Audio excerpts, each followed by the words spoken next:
ये बात तो सच है कि जिंदगी की जो सबसे बड़ी लड़ाइयां होती है ना, वो बाहर किसी से नहीं बल्कि हमारे अपने ही अंदर लड़ी जाती हैं। ये बात कितनी गहरी है। वो आंसू जो कभी बहते ही नहीं, वो अंदर ही अंदर इंसान को तबाह कर देते हैं। तो आज हम कुछ ऐसे ही गहरे शब्दों की बात करेंगे, ऐसे शब्द जो न सिर्फ हमारी अंदर की लड़ाइयों में बल्कि बाहर की दुनिया को समझने में भी एक रोशनी की तरह काम करते हैं। तो शुरुआत कहाँ से करें? चलिए शुरू करते हैं उस सबसे करीबी और शायद सबसे ताकतवर रणभूमि से जो हमारे अपने अंदर है, हमारा मन। कमाल की बात है ना, यही मन हमारा सबसे बड़ा दोस्त भी बन सकता है और हमारा सबसे बुरा दुश्मन भी। भगवत गीता में इसके लिए एक बहुत ही कमाल की मिसाल दी गई है। सोचकर देखिए, ये जो हमारा शरीर है, ये एक रथ की तरह है। हमारी इंद्रियां यानी देखने सुनने की शक्ति, वो घोड़े हैं। और इन घोड़ों की लगाम किसके हाथ में है? हमारे मन के। तो मन ही वो सारथी है जो तय करता है कि जिंदगी का ये रथ किस दिशा में जाएगा। लेकिन जरा सोचिए, क्या हो अगर यही सारथी मतलब हमारा मन बेकाबू हो जाए? तब ये रथ को गलत रास्ते पर ले जाता है। मैं और मेरा का जो घमंड है, वो हमें ये महसूस कराता है कि सब कुछ हम ही हैं। इच्छाएं, गुस्सा, लालच, ये सब हमें भटका देते हैं। और फिर सुख हो या दुख, हम हर चीज से बस चिपक कर रह जाते हैं, जो आखिर में सिर्फ दुख ही देता है। तो ये तो हुई मन की दुनिया की बात। अब जब अंदर इतनी उथल-पुथल चलती है, तो उसका असर बाहर की दुनिया पर, हमारे रिश्तों पर पड़ना तो तय है। तो चलिए अब जरा रिश्तों की इस उलझी हुई दुनिया को समझने की कोशिश करते हैं। ये बात सुनने में शायद थोड़ी कड़वी लगे, पर सच तो यही है। जब किसी की जरूरत बदल जाती है, तो उसके बात करने का तरीका भी बदल जाता है। मतलब कई रिश्ते बस जरूरत पर टिके होते हैं। इसलिए ये समझना बहुत जरूरी हो जाता है कि कौन हमारे साथ क्यों है। तो यहाँ पर दो तरह के लोग साफ नजर आते हैं।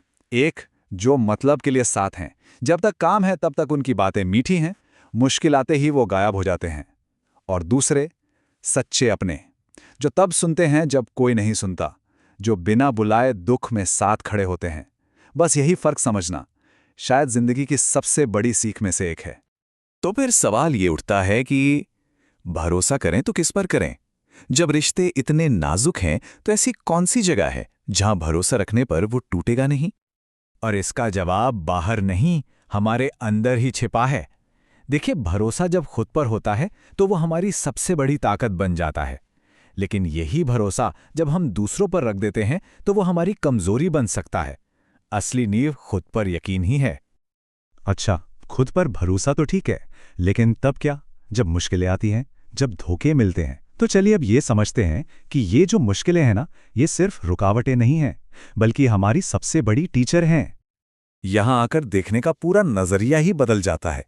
देखिए, जिंदगी में हारता तो हर कोई है, कभी ना कभी। लेकिन असल में जीतता वही है जो उस हार से कुछ सीख लेता है।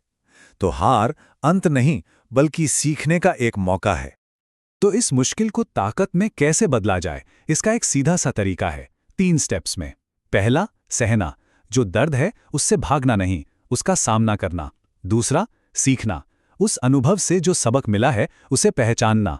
और तीसरा, फिर से खड़े होना, उसी सबक को अपनी ताकत बनाकर पहले से भी ज्यादा मजबूती के साथ। तो जब हम मुश्किलों से सीखना शुरू कर देते हैं, तब हम जिंदगी के अगले पड़ाव के लिए तैयार हो जाते हैं। और वो पड़ाव है अपना रास्ता खुद बनाने का, अपनी किस्मत की डोर अपने हाथ में लेने का।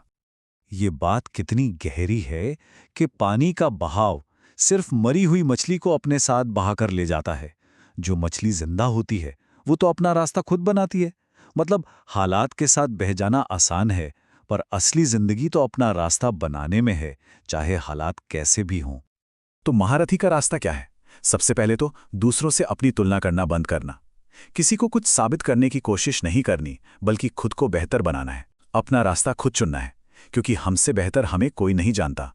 और हाँ, ध्यान हमेशा कर्म पर यानी अपने काम पर होना चाहिए, फल पर नहीं। और ये सारी बातें हमें एक आखिरी और सबसे बड़ी चीज की तरफ ले जाती हैं, वो है वक्त का खेल। इस सारी भागदौड़ और उथल-पुथल के बीच आखिर शांति कैसे मिले? कहते हैं ना, वक्त के फैसले कभी गलत नहीं होते, बस उन्हें सही साबित होने में थोड़ा वक्त लगता है। ये हमें सिखाता है कि धैर्य रखें, भरोसा रखें कि भले ही आज चीजें समझ ना आ रही हों, लेकिन आगे चलकर सब ठीक हो जाएगा। क्योंकि जीवन न तो बीते हुए कल में है और न ही आने वाले कल में।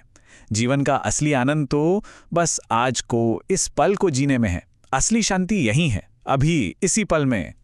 तो आखिर में एक ही सवाल बचता है, और ये सवाल हम सबको खुद से पूछना है। हमारी कहानी का हीरो कौन है? हमारा बेकाबू मन या हम खुद? फैसला हमारा है कि क्या हम मन के हाथों की कठपुतली बनकर रहेंगे या अपनी जिंदगी की कहानी खुद लिखेंगे।